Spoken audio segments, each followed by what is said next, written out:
बहुत जमाना पहले एक नेक और इबादत गुजार लड़की थी जिसका नाम मरियम था। वो दिन रात अल्लाह की याद में रहती थी। हर कोई उनकी पाकीज़गी की गवाही देता था, लेकिन अल्लाह ने उनके लिए एक बहुत बड़ी आजमाइश रखी थी। ऐसी आजमाइश जिससे सुनकर दिल कांप जाए। एक दिन अल्लाह के फरिश्ते ने आकर कहा, मरियम, अल्लाह ने तुम्हें एक बेटा देने का फैसला किया है। मरियम घबरा गई, कहने लगी, मेरे पास तो कोई मर्द नहीं आया, मेरा बच्चा कैसे हो सकता है? फरिश्ते ने जवाब दिया, ये अल्लाह का हुक्म है, जब वो चाहे तो सिर्फ कह देता है हो जा, और वो हो जाता है। वक्त गुजरा और मरियम के पेट में बच्चा पलने लगा। वो दिन ब दिन परेशान हो रही थीं कि लोग क्या कहेंगे, दुनिया कैसे इल्जाम लगाएगी, लेकिन अल्लाह ने उनको हिम्मत दी। जब पैदाइश का वक्त करीब आया तो वो शहर से दूर एक बयाबान में चली गईं। वहाँ एक सूखे खजूर के दरख्त के नीचे बैठ गईं। तन्हाई, खौफ और दर्द की शिद्दत से उनकी हालत बुरी हो गई। तड़पते हुए कहने लगी, काश मैं इससे पहले मर जाती और कोई मुझे याद भी न करता। ये अल्फाज सुनकर दिल दहल जाता है। एक नेक पारसा औरत जिसने कभी गुनाह नहीं किया,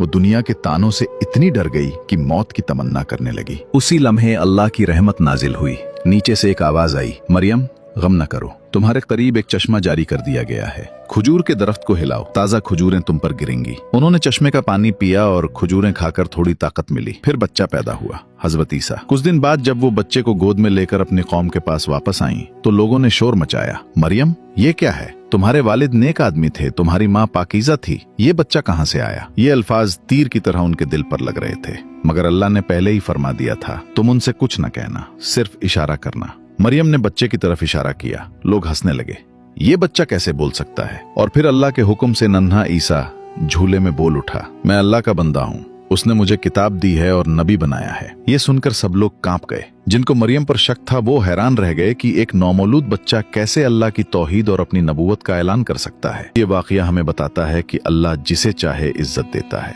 सारी दुनिया इल्जाम लगाए, लेकिन जब अल्लाह चाहे तो एक बच्चा भी अपनी माँ की पाकीज़गी का सबूत बन जाता है।